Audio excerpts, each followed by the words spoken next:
Hello dear student, नमस्कार। आज फिर आपका चाणक्य गुरु डिजिटल प्लेटफॉर्म पर स्वागत है। विगत क्लास में हमने देखा था भारत की जलवायु को प्रभावित करने वाले कारक, उन कारकों के बारे में आपके रेट लेवल को लेकर के महत्वपूर्ण प्रश्न बनते हैं। आज हम शेष पार्ट को देखेंगे, भारत की मानसून प्रक्रिया को, और साथ ही देखेंगे जलवायु के वर्गीकरण में कोपेन का जो वर्गीकरण है उसकी विस्तृत व्याख्या के रूप में। तो हम चलते हैं हमारे पॉइंट की ओर। हमारा पॉइंट है आज मानसून की क्रियाविधि। तो भारत के मानसून की किस प्रकार की क्रियाविधि है उसको समझेंगे।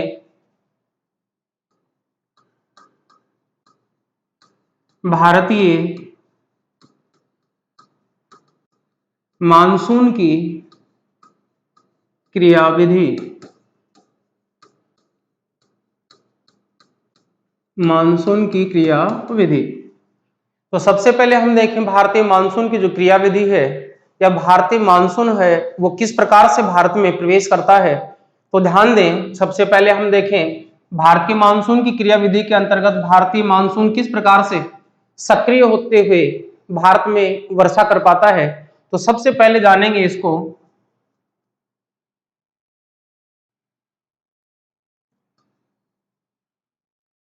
भारत के संदर्भ में हमने अक्षांश स्थिति को देखा था 8 डिग्री 4 मिनट उत्तरी अक्षांश, तथा इसकी अंतिम स्थिति देखी थी हमने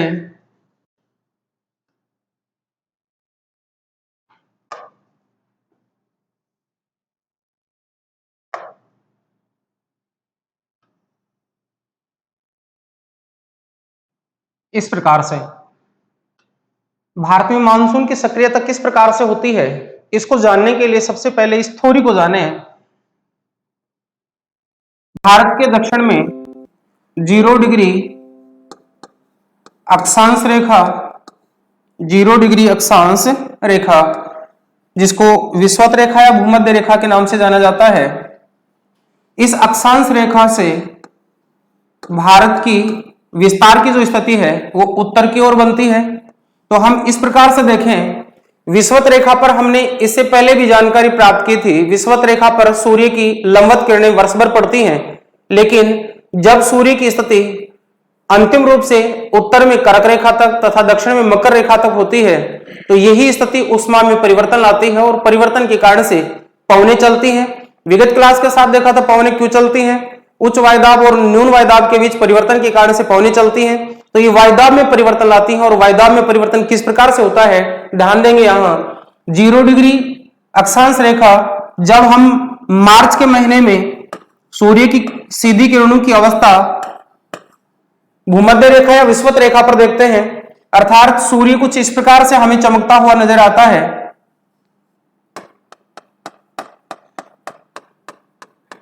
मार्च महीने में सूर्य की सीधी जो उपस्थिति है वो विषुवत रेखा पर होती है। जो ही अप्रैल महीना आता है, अप्रैल महीने में सूर्य की जो किरणें हैं वो भारत के दक्षिणवर्ती भाग में आ जाती है। मई महीने में सूर्य की जो उपस्थिति है वो भारत के लगभग कर्क रेखा से दक्षिण में मध्यवर्ती स्थान पर आ जाती है, तथा ये स्थिति अंततः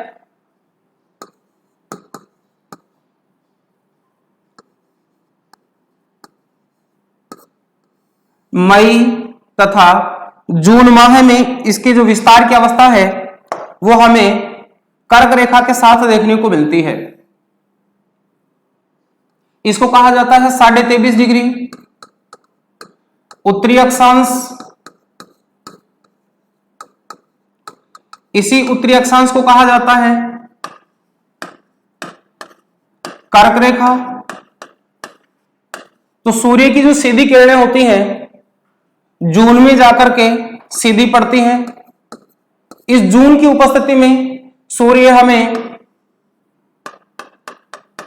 कर्क रेखा पर सीधा चमकता हुआ दिखलाई पड़ता है।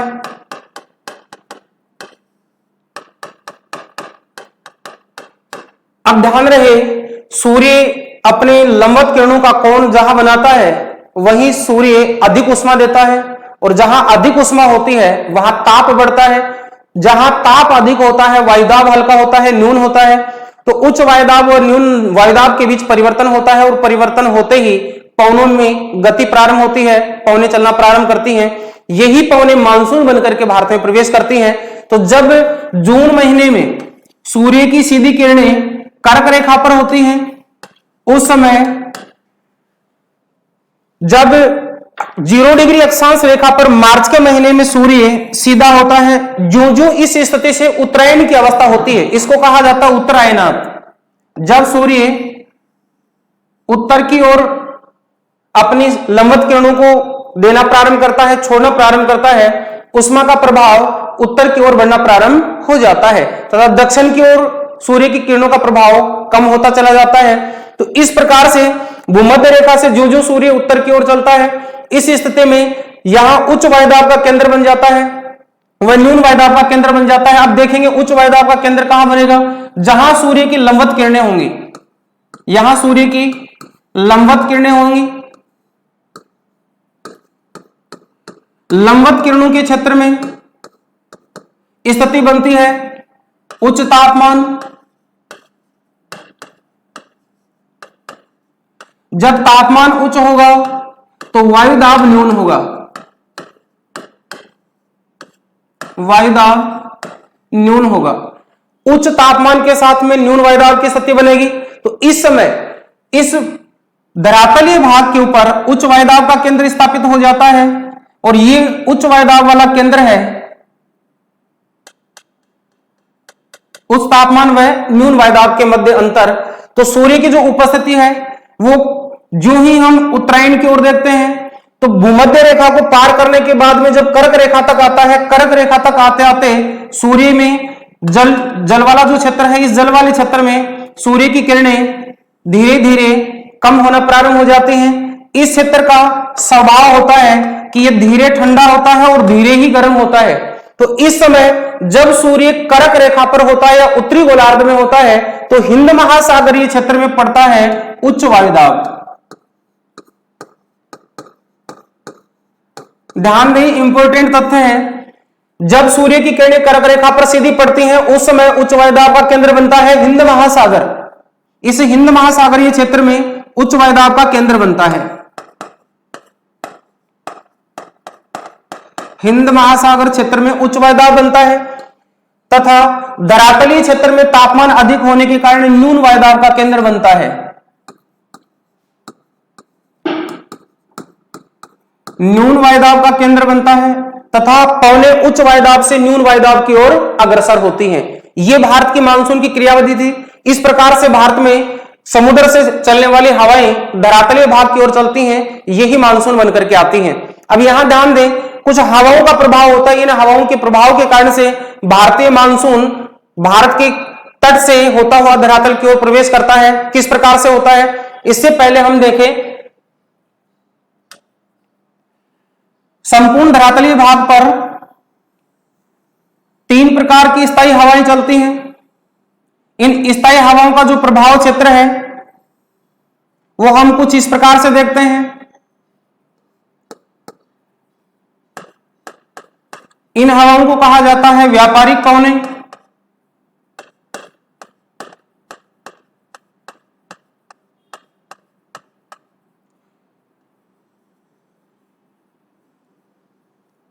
याद रहे, व्यापारिक पवनों की जो दिशा होती है उत्तरी गोलार्ध में अलग होती है, दक्षिण गोलार्ध में अलग होती है।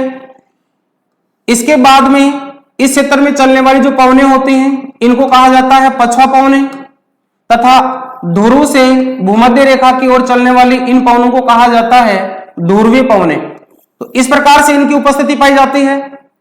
इस उपस्थिति में जब भारतीय मानसून तंत्र अग्रसर होता है तो कौन सी पवनें भारतीय मानसून तंत्र को भारत में लाने के लिए मदद करती हैं, उपयोगी होती हैं। ध्यान रहे, इन पवनों को कहा जाता है ध्रुवीय पवनें,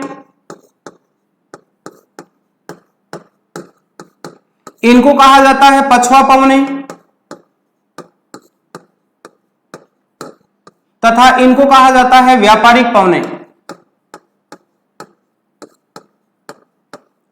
व्यापारिक पवने, यही उत्तरी गोलार्ध में होती हैं। व्यापारिक पवने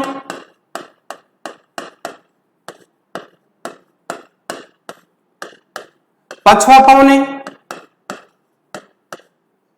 तथा ध्रुवीय पवने।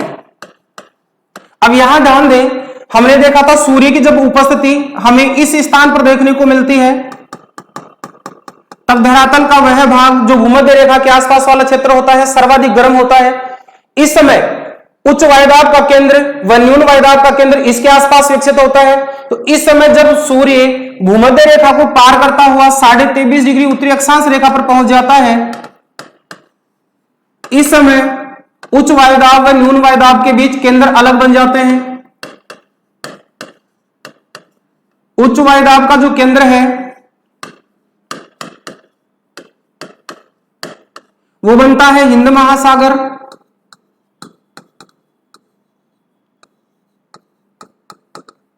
हिंद महासागर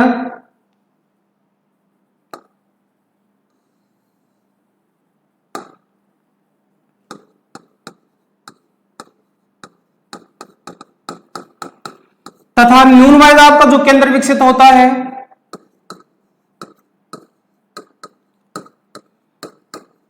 न्यून वायुदाब का केंद्र, ये न्यून वायुदाब का जो केंद्र विकसित होता है ये क्षेत्र होता है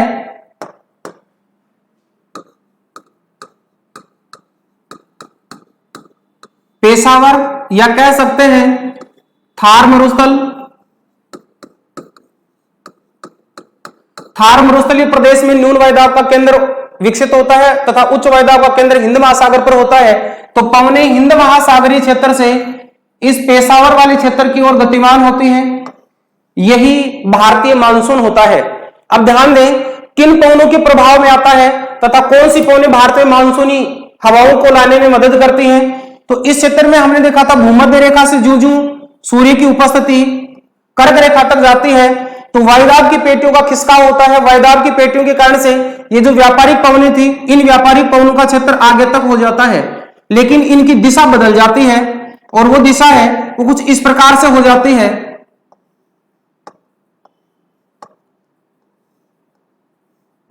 इस प्रकार से इनकी गति हो जाती है। अब ध्यान रहे ये जो गति होती है इसका परिणाम होता है पृथ्वी पर लगने वाला कोरियोलिसिस बल।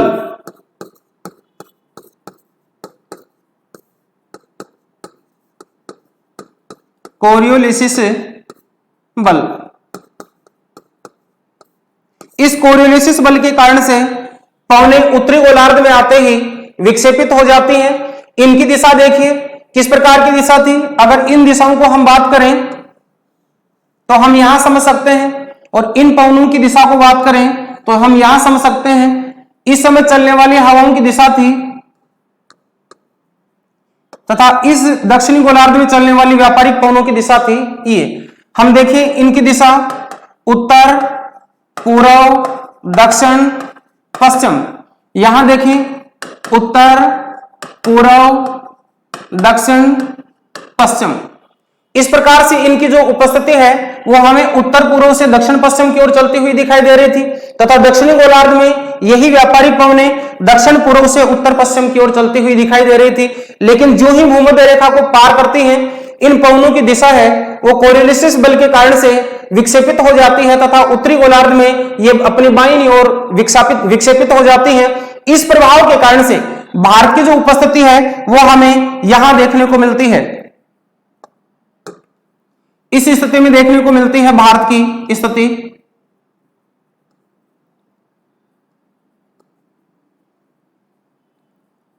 और ये भारत में मानसून के लिए अग्रसर होती है।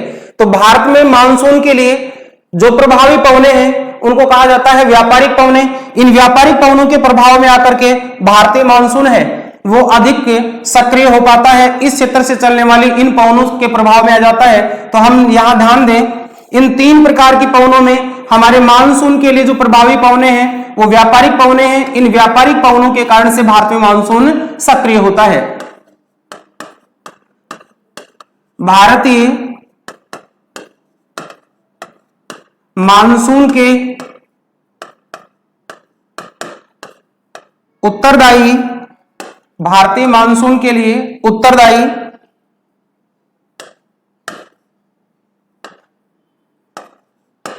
भारतीय मानसून के लिए उत्तरदायी पवने हैं, उत्तरदायी पवने हैं। इस प्रकार से हम देख सकते हैं भारतीय जो मानसून तंत्र है उस मानसून तंत्र में दो प्रकार की अवस्थाएं हमने देखा। एक वो पवने जिनके प्रभाव के कारण से भारत में समुद्री हवाएं धरातलीय भाग की ओर आती हैं, एक वो स्थायी पवने जिनके प्रभाव में आकर के पवने भारत के भूक्षेत्र की ओर घूम जाती हैं। तो इन दो प्रभावों में हमने देखा भारतीय मानसून की जो क्रियाविधि है वो भूमध्य रेखा से दक्षिण में पड़ने के कारण से वो हवाएं व्यापारिक पवने जब उत्तरी गोलार्ध में पवनों की सीधी स्थिति समानांतर चलनी चाहिए थी, लेकिन कोरियोलिस बल के प्रभाव में आकर के अपने बाईं ओर घूम जाती हैं और बाईं ओर घूमने के कारण से ये पवने भारतीय धरातल की ओर अग्रसर होती हैं तथा इन्हीं पवनों को मानसूनी पवने कहा जाता है और इस मानसून को कहा जाता है दक्षिणी पश्चिमी मानसून। तो हम देखें दक्षिणी पश्चिमी मानसून की अवस्था किस प्रकार से है। तो यहां सबसे पहले ध्यान देंगे भारत में जो वर्षा होती है उन वर्षा का सर्वाधिक जो प्रभाव है इन व्यापारिक पवनों के क्षेत्र से होता है। व्यापारिक पवने ही भारत में मानसून के लिए उत्तरदायी मानी जाती हैं। तो भारत के लिए मानसूनी जो पवने हैं उनको प्रभावित करने वाली जो पवने हैं उनको कहा जाता है व्यापारिक पवने। ध्यान दें भारत में मानसून की अगर सक्रियता को हम देखें तो भारत में मानसून की सक्रियता को हम कुछ इस प्रकार से देख पाते हैं।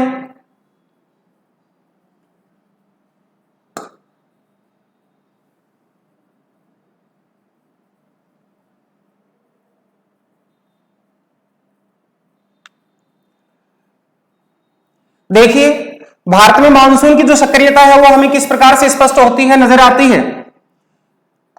मानसून की सक्रियता को इस प्रकार से देखें। अभी हमने देखा भारत के दक्षिण से होकर गुजरने वाली 0 डिग्री अक्षांश रेखा,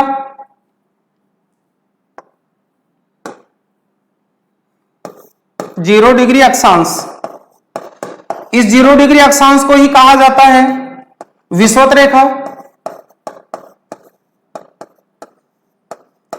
इस विषुवत रेखा से जब सूर्य की स्थिति उत्तरायण की ओर होती है तो उस समय यहां से होकर के कर्क रेखा गुजरती है। इस कर्क रेखा पर जब सूर्य की सीधी उपस्थिति होती है 23.5 डिग्री उत्तरी अक्षांश, इस पर जब सूर्य की सीधी अवस्था होती है तो इस सूर्य की सीधी अवस्था के अंतर्गत सूर्य की उपस्थिति अधिक होती है तो न्यून वायुदाब का केंद्र विकसित होता है और वो न्यून वायुदाब का जो केंद्र है वो हमें पश्चिमी थार मरुस्थल में देखने को मिलता है। इस पश्चिमी थार मरुस्थल वाला जो क्षेत्र है वो अधिक उष्मा लेकर के न्यून वायुदाब का केंद्र बन जाता है। स्थान भी ध्यान रखेंगे, न्यून वायुदाब का केंद्र बन जाता है। इस न्यून वायुदाब के केंद्र में पेशावर और मुल्तान क्षेत्र आते हैं। पेशावर व मुल्तान, ध्यान रहे अगर ऑप्शन में पेशावर है तो पेशावर क्षेत्र में न्यून वायुदाब का केंद्र होता है तथा हिंद महासागरीय क्षेत्र में उच्च वायुदाब का केंद्र होता है।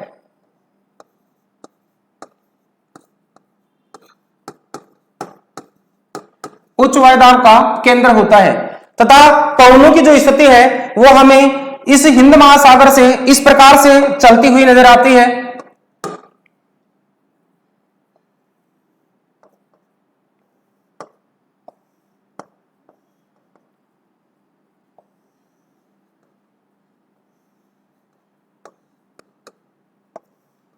इस पवन तंत्र को कहा जाता है दक्षिणी पश्चिमी मानसून। इस प्रकार से अग्रसर होती है। सबसे पहले जो मानसूनी पवने हैं ये केरल तट पर आकर के टकराती हैं। केरल तट पर टकराती हैं और इनका जो समय होता है केरल तट पर टकराने का वो होता है 1 जून। भारत में राज्य की स्थिति को पूछा जाए भारत के किस राज्य में मानसून का प्रवेश होता है? तो केरल राज्य में होता है। केरल राज्य मानसून का सर्वप्रथम वर्षा प्राप्त करने वाला राज्य है। यही स्थिति अगर अंडमान निकोबार के लिए पूछी जाए तो यहां इसकी उपस्थिति है वो इन पवनों के रूप में सबसे पहले यहां होती है। और इन क्षेत्रों में होने वाली जो वर्षा की उपस्थिति है, इस वर्षा की उपस्थिति का 25 मई इसके आसपास होती है। तो ध्यान रहे, भारत में मानसून का सर्वप्रथम प्रवेश तो आपको बताना है अंडमान व निकोबार,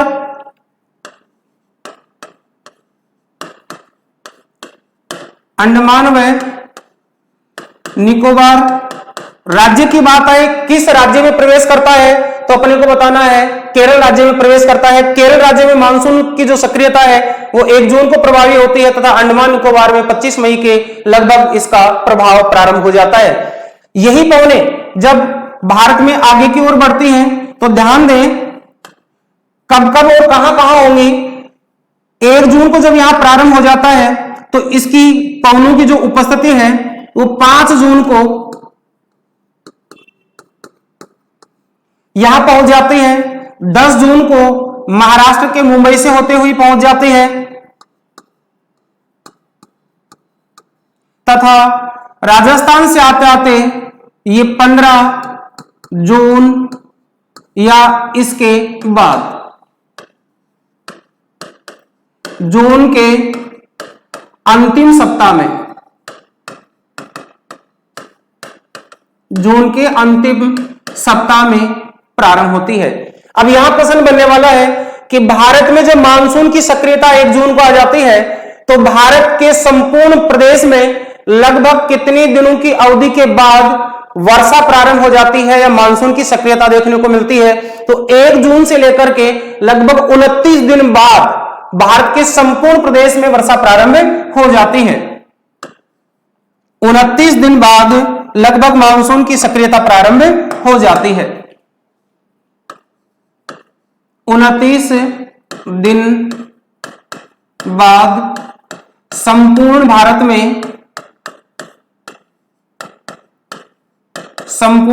में मानसून प्रभावी हो जाता है, मानसून प्रभावी हो जाता है।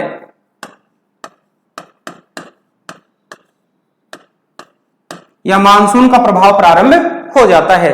अब यहां ध्यान दें मानसून का जो प्रभाव है वो प्रारंभ में 1 जून को केरल तट पर टकराता है तथा अंततः जून के अंत में पूरे भारत में प्रवेश कर जाता है। यह मानसून कहलाता है दक्षिणी पश्चिमी मानसून।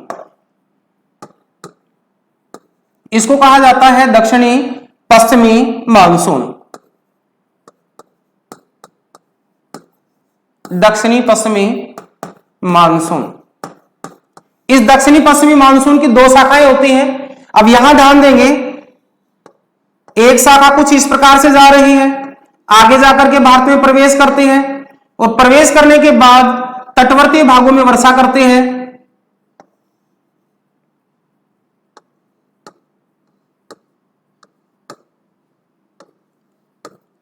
अब ये याद रखें भारत में सर्वाधिक वर्षा कौन सी मानसून की शाखा से होती है तथा न्यूनतम वर्षा कौन सी शाखा से होती है। इस मानसून की शाखा को संपूर्ण को ही दक्षिणी पश्चिमी मानसून कहा जाता है, लेकिन दक्षिणी पश्चिमी मानसून की 2 शाखाएं होती हैं। इसको कहा जाता है बंगाल की खाड़ी की शाखा,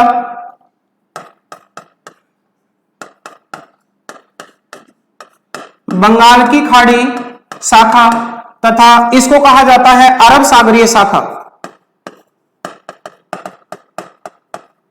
इसीलिए इसको कहा जाता है अरब सागरीय मानसून, अरब सागरीय शाखा। तो भारत में वर्षा की जो उपस्थिति है वह आर्द्रता की उपस्थिति है। आर्द्रता हमें सबसे ज्यादा इस प्रदेश में देखने को मिलती है। अरब सागरीय मानसून वाले में 65% आर्द्रता होती है, 65% आर्द्रता होती है। याद रखें रीट एग्जाम को लेकर के इंपॉर्टेंट तथ्य है। अरब सागरीय मानसून भारत में वर्षा कम करता है लेकिन आर्द्रता युक्त होता है, सर्वाधिक आर्द्र पवनें होती हैं। यहां से उठने वाली जो हवाएं होती हैं इनमें 65% आर्द्रता होती है लेकिन 25% भाग पर ही वर्षा करता है। वर्षा केवल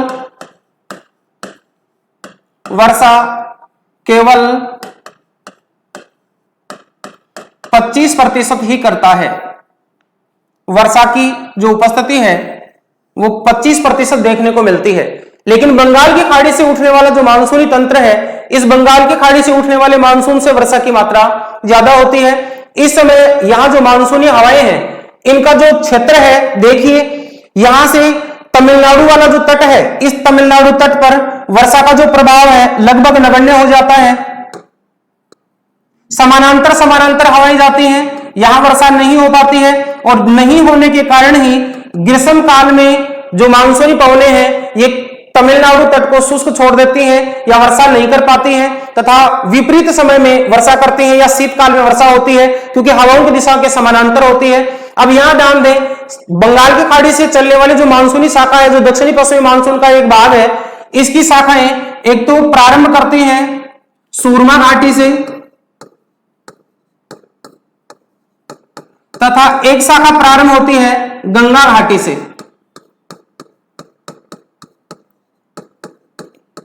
बढ़कर के जब ये गंगा घाटी से होकर के गंगा के मैदानों से होती हुई आगे चलती है, तो सूरमा घाटी से जाकर हिमालय से टकरा करके फिर आगे की ओर आती है। ये हमें हिमालय की उपस्थिति नजर आती है। हिमालय से टकराने के बाद ये पवने हिमालय के समानांतर मैदानी प्रदेशों से चलती हुई वर्षा कर पाती है। इस प्रकार से इस क्षेत्र में सर्वाधिक वर्षा होती है। इसको कहा जाता है मेघालय, और मेघालय में सर्वाधिक जो वर्षा वाला स्थान है वो मावसिनराम स्थान है। मावसिनराम स्थान, जिसको हम विगत जानकारी के साथ देख भी चुके हैं। खासी पहाड़ियों में स्थित मावसिनराम नामक स्थान है, यहां सर्वाधिक वर्षा होती है। तो इसकी बंगाल की खाड़ी की जो शाखा है वो सर्वाधिक वर्षा करती है। इसका कारण भी जाने क्यों करती है। यहां हिमालय के साथ में जो पहाड़ियां आती हैं उनमें डाफला की पहाड़ियां आ जाती हैं, इधर मिजो की पहाड़ियां आ जाती हैं, ये इधर त्रिपुरा की पहाड़ियां आ जाती हैं, मेघालय की पहाड़ियां आ जाती हैं। इन पहाड़ियों से घिर करके पवने आगे जा नहीं पाती, तथा मेघालय की गारो खासी और जयंती की पहाड़ियां हैं, इनकी जो आकृति है वो कीपाकार होने के कारण पवनों को आगे जाने से रोकती है, तथा इन पहाड़ियों के ऊपर चढ़ने के उपरांत पवने ठंडी होती हैं। हमने देखा था जब पवने धरातल से ऊंचाई की ओर उठती हैं तो उनके तापमान में कमी आती है। तापमान की कमी की जो दर थी वो अपन ने देखी थी, 165 मीटर की ऊंचाई पर 1 डिग्री सेंटीग्रेड तापमान है वो कम हो जाता है। इसलिए पवने जितनी अधिक ऊंचाई पर उठेंगी उतनी ही ठंडी होंगी तो संघनन की क्रिया होगी और सर्वाधिक वर्षा होगी। यह विश्व का सर्वाधिक वर्षा वाला स्थान है। तो इस प्रकार से भारत में मानसून की क्रियाविधि होती है। मानसून 1 जून से प्रारंभ होता है तथा लगभग 29 दिन बाद जून के अंतिम सप्ताह तक भारत के संपूर्ण क्षेत्र में वर्षा करना प्रारंभ कर देता है। अब यहां ध्यान देंगे, मानसून से संबंधित कुछ तथ्य हैं जिनको लेकर के प्रश्न होता है। ध्यान दें, यही क्रियाविधि जब आगे की ओर जाती है तो इस प्रकार से इन पवनों को विलंब मिलता है। आगे जाकर के हिमालय से टकराती हैं, हिमालय से टकराने के बाद ये पवने वर्षा करके स्थायी हो जाती हैं, रुक जाती हैं, स्थिर हो जाती हैं। जब ऋतु परिवर्तन होता है अर्थात जून के बाद में मानसून वर्षा करते करते अगस्त व सितंबर तक चला जाता है, सूर्य दक्षिणायन होना प्रारंभ होता है, तो उत्तर वाले क्षेत्र में वायु का जो दाब है वो बढ़ना प्रारंभ होता है, तापमान घटना प्रारंभ होता है। जो जो स्थिति सूर्य की दक्षिण की ओर होना प्रारंभ होती है, सितंबर माह में जाकर के सूर्य की उपस्थिति भूमध्य रेखा पर आ जाती है और सितंबर में हमारा मानसून है वो समाप्त हो जाता है। तो सितंबर माह में आकर के लौटते हुए मानसून की प्रारंभिक अवस्था आती है, अर्थात दूसरी प्रकार की हवाएं जिनको हम देखेंगे, जो उत्तरी पूर्वी मानसून है वो हवाएं प्रारंभ हो जाती हैं। नेक्स्ट मानचित्र के माध्यम से देखेंगे। इन पवनों के प्रभाव से जब भारत में ये हवाएं वापस विपरीत दिशा की ओर गति करती हैं, जिस दिशा से हवाएं गई थी उसी दिशा की ओर वापस गतिमान होती है, इसको कहा जाता है लौटता हुआ मानसून। इस समय भारत में वर्षा होती है। लौटते हुए मानसून के समय भारत में कहां कहां वर्षा होती है, तो एक तो प्रदेश होता है जब लौटते हुए मानसून के समय वर्षा होती है, या शीतकाल जब प्रारंभ होता है उस समय वर्षा होती है, ये प्रदेश है। तथा एक क्षेत्र होता है तमिलनाडु का तट, यहां लौटते हुए मानसून से वर्षा होती है, लेकिन उस समय उस मानसून का नाम होता है उत्तरी पूर्वी मानसून। तो नेक्स्ट हम देखें मानसून की जो क्रियाविधि है उसको। नेक्स्ट स्थिति में हम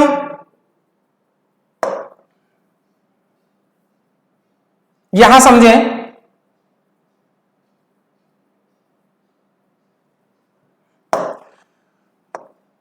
उत्तरी पूर्वी मानसून की स्थिति। इससे पहले देखिए हमने दक्षिणी पश्चिमी जो मानसून देखा वो कुछ इस प्रकार से गतिमान था, ये पवनी चल रही थी, इसमें सर्वाधिक जो वर्षा वाला क्षेत्र था वो हमारा पश्चिमी घाट था। पश्चिमी घाट के पश्चिमी ढालों पर वर्षा अधिक हो रही थी क्योंकि यह हवा के समानांतर पड़ रहा था। यहां लगभग वर्षा थी वो 200 सेंटीमीटर या इससे भी अधिक वर्षा हो जाती है, तथा बाकी शेष जो क्षेत्र है वो वर्षीय छाया क्षेत्र में आ जाता है। जब ये पवनें आगे की ओर बढ़ती हैं तो हमारे राजस्थान व गुजरात वाले क्षेत्र से होकर के एक पहाड़ी श्रृंखला जिसको अरावली पर्वत श्रृंखला कहा जाता है, इसके समानांतर निकल जाती हैं। जब ये पवनें इन पहाड़ी श्रृंखलाओं के समानांतर निकलती हैं तो इस क्षेत्र में शुष्कता बनी रहती है, इसलिए ये न्यूनतम वर्षा वाला क्षेत्र बन जाता है। न्यूनतम वर्षा क्षेत्र हमने देख भी लिया था, न्यूनतम वर्षा क्षेत्र राजस्थान का जैसलमेर वाला क्षेत्र पड़ता है तथा अधिकतम वर्षा वाला क्षेत्र है वो मेघालय वाला क्षेत्र पड़ता है। अब ध्यान देंगे, जब ये पवनें सितंबर माह में हिमालय से टकरा करके वर्षा कर चुकी होती है उस समय धीरे धीरे इनकी जो दिशा है वो बदल करके वापस इसकी विपरीत गति में चलना प्रारंभ कर देती है। इनकी दिशाएं इस प्रकार से हो जाती हैं। इस समय शीतकाल के समय भूमध्य सागर नामक जो क्षेत्र है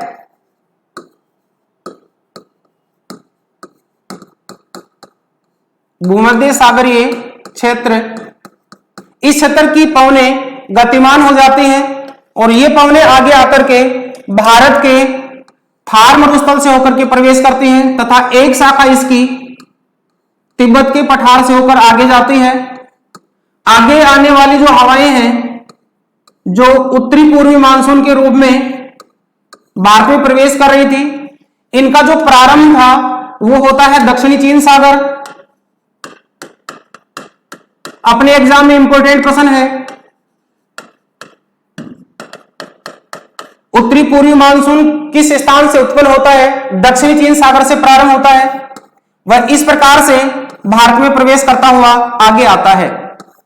जब इनके हवाएं इस प्रकार से गति करती हुई आगे आती हैं तो सबसे पहले इनकी वर्षा की सर्वाधिक जो उपस्थिति है वो हमें कोरोमंडल तट पर देखने को मिलती है।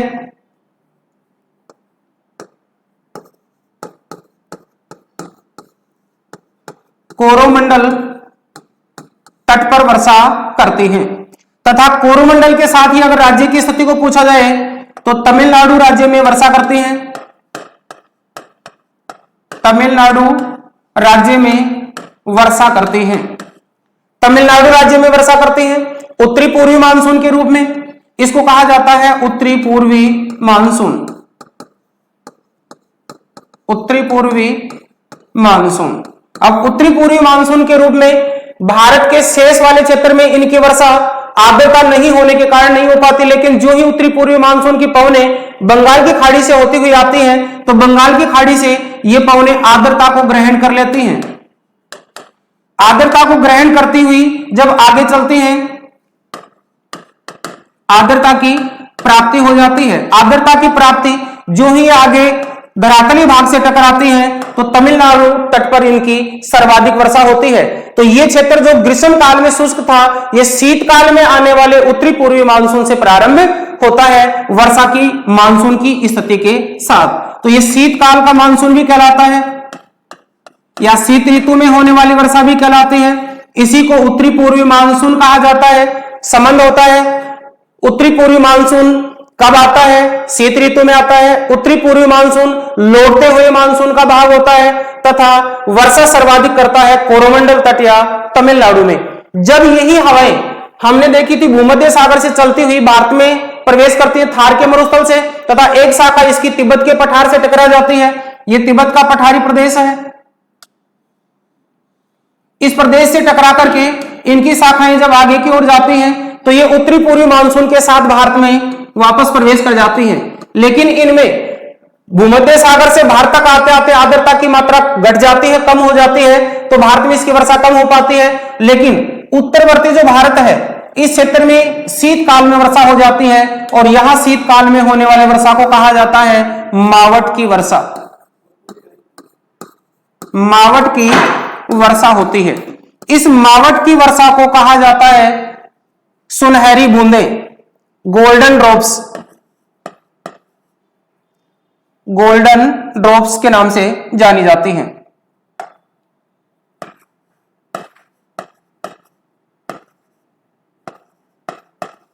गोल्डन ड्रॉप्स कहलाती हैं। गोल्डन ड्रॉप्स को ही कहा जाता है सुनहरी बूंदें, सुनहरी बूंदें कहा जाता है, सुनहरी बूंदें कहलाती हैं। यहां संबंध पूछ लिया जाता है, मावट की जो वर्षा है उसका संबंध रबी की फसल के लिए होता है या रबी की फसल के लिए उपयोगी होती है, रबी की फसलों के लिए उपयोगी होती हैं। यहां इंपॉर्टेंट प्रश्न है, रबी की फसल के लिए हमारी उत्तर भारत में होने वाली वर्षा को शीतकाल में मावट के नाम से जाना जाता है। इन रबी की फसलों के लिए उपयोगी होने के कारण ही इनको गोल्डन ड्रॉप्स कहा जाता है या सुनहरी बूंदें कहा जाता है। अब यहां ध्यान दें, ये मानसूनी जो तंत्र है इसकी एक शाखा शीतकाल में भूमध्य सागरीय क्षेत्र से प्रारंभ होती है, आगे चल करके तिब्बत के पठार से टकराती है, तिब्बत का पठार, इससे टकरा करके ये जब भारत के समानांतर समानांतर आगे बढ़ती है तो पूर्वी भारत तक पहुंचते पहुंचते चीन सागर से, दक्षिणी चीन सागर से उठने वाली जो मानसूनी पवनें हैं ये भारत की ओर आ रही होती हैं, इनसे टकरा करके इनकी जो दिशा है वो भारत में प्रवेश कर जाती है। तो अरुणाचल प्रदेश क्षेत्र से होते हुए ये भारत में प्रवेश करती हैं तथा भारत में आते हैं तब तक ये शुष्क हो जाती हैं। लेकिन यही शाखा जब बंगाल की खाड़ी से होती हुई आगे बढ़ती है तो तमिलनाडु तट पर सर्वाधिक वर्षा करती है या कारोमंडल तट पर सर्वाधिक वर्षा करती है। तो भारत में शीतकाल में होने वाली वर्षा को कहा जाता है कारोमंडल तट की वर्षा या इसको कहा जाता है उत्तरी पूर्वी मानसूनी वर्षा। इसी मानसून को कहा जाता है शीतकालीन मानसून। तो हमने देखा दो प्रकार के मानसूनी तंत्र को, एक था हमारा उष्ण ऋतु का या ग्रीष्म ऋतु का मानसून, एक था शीत ऋतु का। उष्ण ऋतु का जो मानसून था उस मानसून की दो शाखाएं थी, बंगाल की खाड़ी की शाखा वह अरब सागरीय शाखा। तो हम यहां देखें ग्रीष्म ऋतु का मानसून, इसको कहा जाता है दक्षिणी पश्चिमी मानसून, दक्षिणी पश्चिमी मानसून। इसकी दो शाखाएं थी, एक शाखा के रूप में हमें अरब सागरीय शाखा,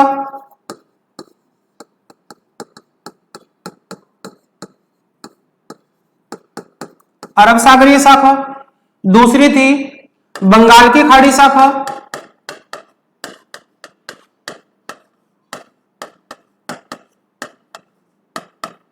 बंगाल की खाड़ी शाखा। इसमें हमने देखा अरब सागरीय जो शाखा थी इसका सर्वप्रथम प्रवेश है वो होता है 1 जून को,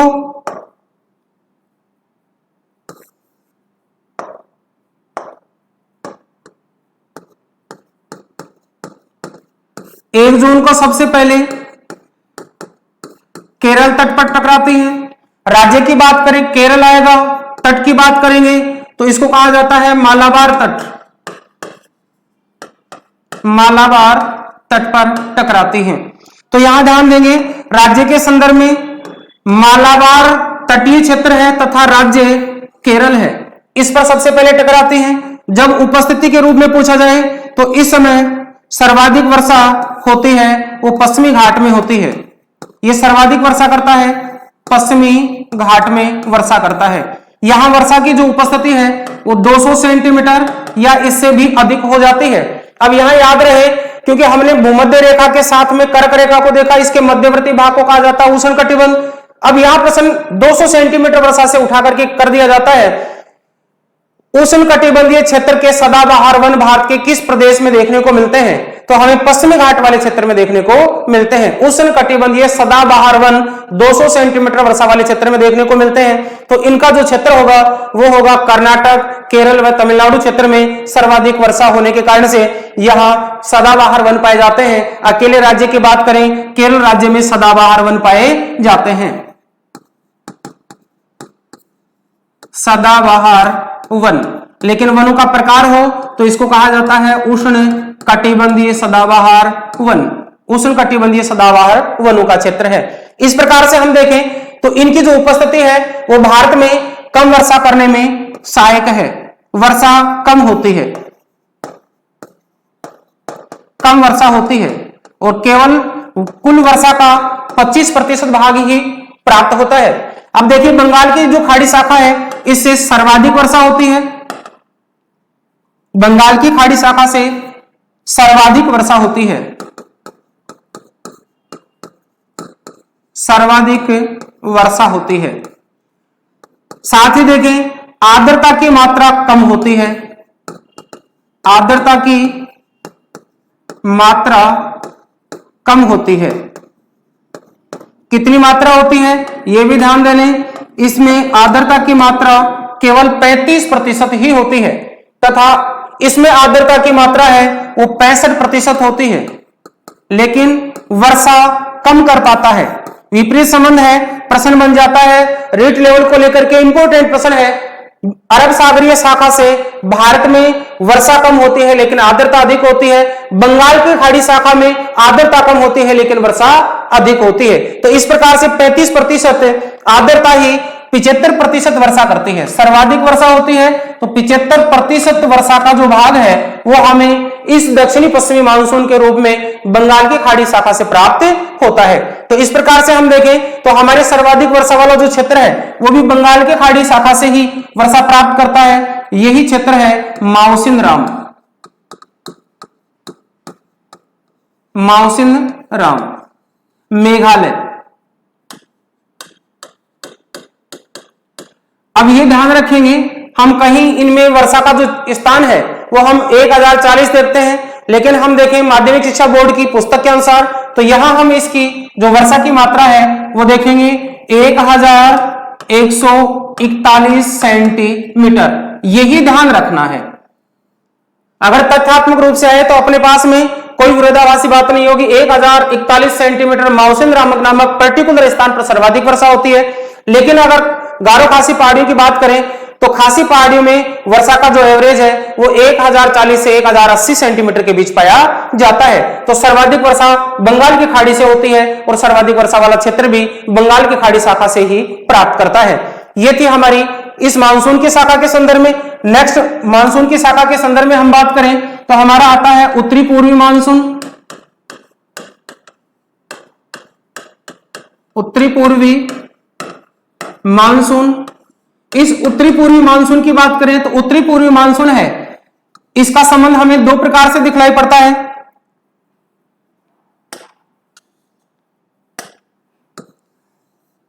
एक भाग हमें मानसून के रूप में दिखलाई पड़ता है तो एक विक्षोभीय वर्षा के रूप में दिखलाई पड़ता है। पश्चिमी विक्षोभ तथा इसी को कहा जाता है भूमध्य सागरीय, भूमध्य सागरीय चक्रवात तथा एक होता है उत्तरी पूर्वी मानसूनी तंत्र। इसके अंतर्गत इसकी जो उत्पत्ति है वो होती है दक्षिणी चीन सागर से, दक्षिणी चीन सागर से होती है तथा इससे सर्वाधिक जो वर्षा है ये प्रारंभ होती है पश्चिमी व उत्तरी पश्चिमी भारत। शीत ऋतु में होने वाली इस वर्षा को कहा जाता है मावट की वर्षा। इसी को कहा जाता है गोल्डन ड्रॉप्स।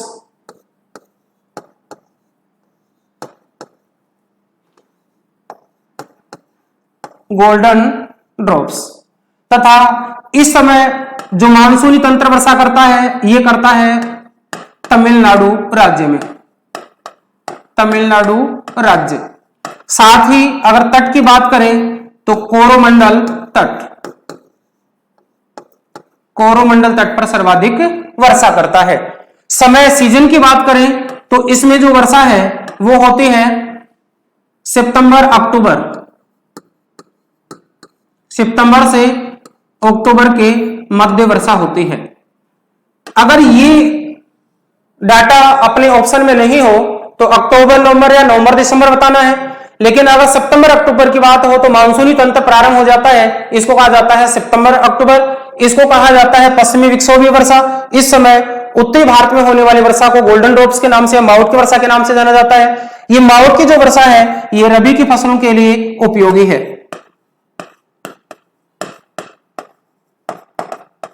रबी की फसलों के लिए उपयोगी है।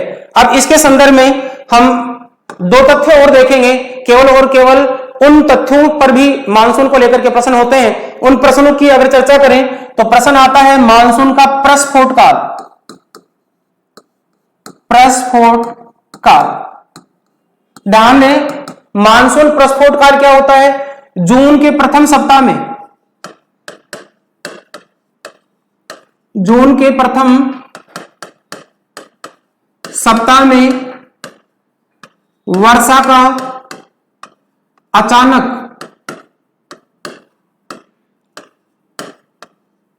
तेज होना मानसून का प्रस्फोट कहलाता है। इसको कहा जाता है मानसून ब्रस्ट काल। मानसून प्रस्फोट कहें या मानसून ब्रस्ट कहें। नेक्स्ट स्थिति आती है मानसून विच्छेद। मानसून विच्छेद, यहां भी प्रश्न आता है मानसून विच्छेद क्या है? तो मानसून विच्छेद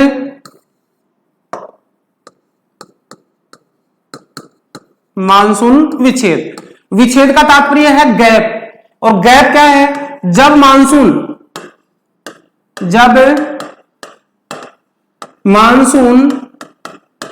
से होने वाली वर्षा में 10 से 15 दिन का अंतराल आ जाता है,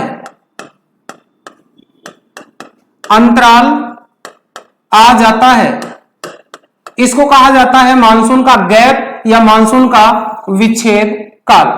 अब इसके संदर्भ में आता है मानसून का लौटता हुआ मानसून। तो यहां भी ध्यान दें, लौटता हुआ मानसून,